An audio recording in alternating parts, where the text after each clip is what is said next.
We are at Ice House Canyon Trailhead. We just went for a run. I wore the Rocket X Trails for the first time. I'm gonna be talking about those. This is the all-new HOKA Rocket X Trail. The first thing you're gonna see is this nice, thick midsole here.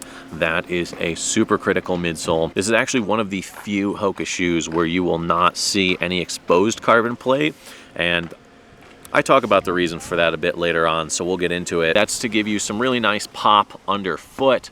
Now, when coming to the upper, you got your race-ready laces. These little ziggies on them give you a really solid lockdown, kind of helps really grab in as well, and a decently structured upper, unlike the Tecton. I wonder if you can even see in here. There is some structure built into the upper, as well as some really nice ventilation, so your feet aren't getting too hot. Pretty solid toe cap on there as well. Your tongue, you do have a gusseted tongue, so it's not going to slide around on you. It is fully gusseted, and just a little bit of padding right where your laces are going to cross, so that is going to, prevent your laces from kind of digging into the top of your foot. This shoe retails for $250 bones. It is a pretty expensive one, sitting right between the Maffei X and the Tecton X3. We're gonna check it out. We're gonna get into it. First things first, gator update. I know it's been a big plot point here. Okay, so we got the REI Gators, and then I had a pair of Mount Coast T1s.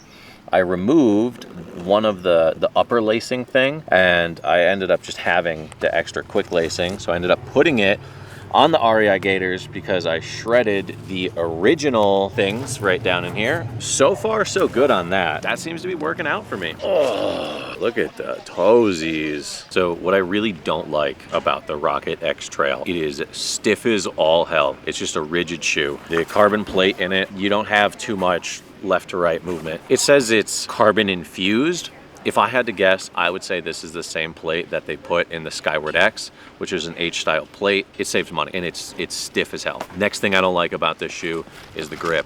This is just standard HOKA grip. It's the same composite that is on the Rocket X3. It's just, they put baby lugs on it, but at the end of the day, it's road grip. If it is dusty, if it is wet, if it is not a flat surface, you are not going to grip the ground. You can't trust it. And it's, I wouldn't say it's dangerous, but I would say it is not a reliable grip. Last and major thing I do not like is the durability. These have some of the worst durability I have ever seen in a trail shoe. I mean, it is just falling apart, right? Now you look at the other shoe, again, bam, look at that. Just tons and tons of just cracks, blemishes.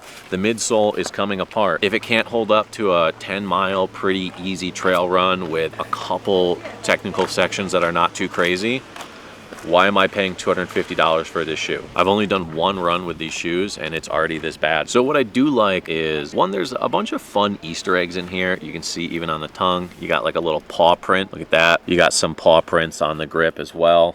I don't know. I think that that's kind of cute. But that being said, I do really like the upper. This is a really, really nice upper. Probably one of my favorite uppers on any trail shoe. It's nice and it's vented, but as you can kind of see, there is some structure coming through here. The toe cap has some really nice protective structure to it.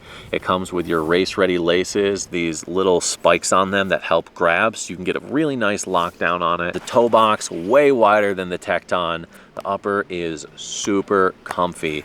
And the other main thing that I like about this shoe is the midsole. Now, I know I said I hated the durability of it, but the actual feel of the midsole with the plate and the tuning is really fun when you can just open it up and run with it. When it's not technical, West Coast style trail, especially when it's rolling and there's a bunch of quick directional changes, this is a really fun shoe. It takes downhill well, it takes directional changes well, it takes uphill well.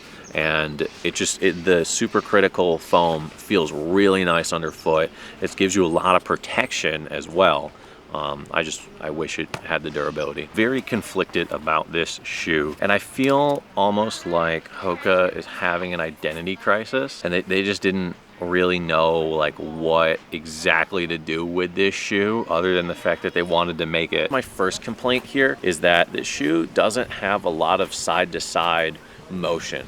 It's really stiff. You don't really have the ability to have your toe land one way and keep your heel the other and really kind of flex your foot.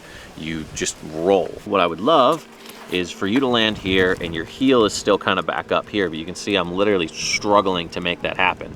So just on a normal, like, you know, running basis, when you land like this or you land like this, you're not gonna stay like that, you're gonna roll. Now the next major issue with this is the grip. Dude, the grip sucks.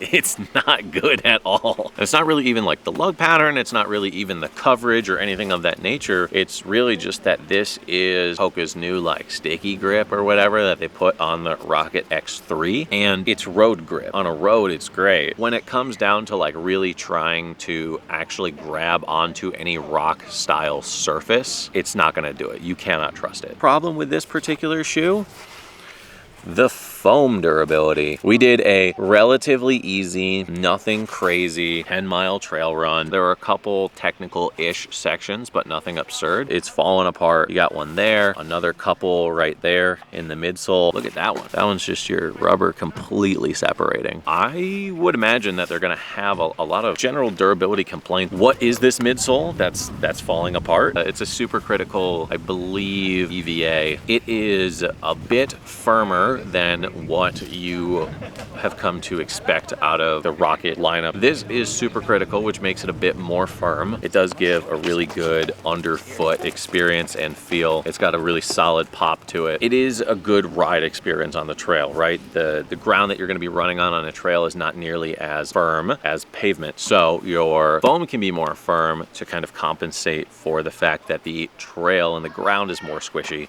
whereas on your Rocket X3 road shoe, your foam is more squishy because the ground is more firm. The foam itself and the ride of the foam is pretty nice. And especially when I started to catch some straightaways, some not particularly technical trail sections. We did a bit of a ridge line for a few miles where there was a lot of quick directional changes. You would go down, you go up, you go down, you go up. For that, it was actually really fun, and I really enjoyed running in it in that section. I would definitely not take these out on any technical sections because of the stiffness and grip. Now, another positive aspect of this is the forefoot is nice and wide. With the Tecton, an issue that a lot of people have with it is it's a very narrow shoe. And the narrow shoe does lend itself to being quite nimble. It doesn't have a very stable feel. This does have an extremely stable feel because of that very wide forefoot. But then yet again, you come back to the issue of it being very stiff. And so now you have this wide forefoot that is giving you a lot of stability, but it doesn't really have the ability to bend. So you're catching things left and right and everywhere, especially on more technical sections. It just feels awkward at times, that especially on those more technical sections. It begs the question, like, what is the purpose of this shoe? So out of 10, I'm gonna be super honest. I'm giving this like a 4. I think HOKA is having an identity crisis and they're not really sure how their lineup is supposed to stack up, and they're afraid of taking parts away from other things while they provide options. And this just feels like an awkward middleman between the Tecton and the Maffei.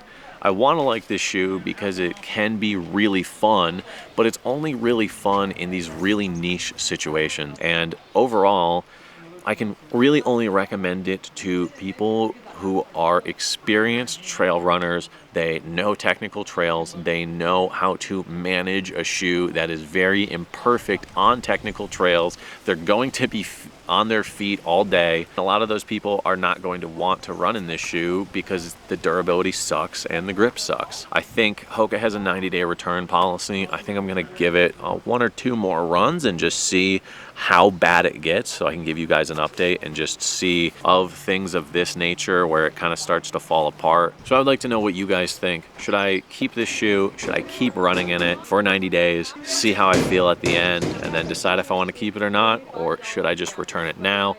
If you have a pair of these, let me know what your experience with them has been. So make sure you subscribe. You can turn on the notifications if you want. I'm going to Mammoth in 10 days to do the Mammoth 200. It's the first time this race has ever happened. 214 miles, 31,000 feet. I'm super excited. We're gonna have a ton of more reviews coming out as well as updates about that. So I'll catch you on the next one. Thanks for watching.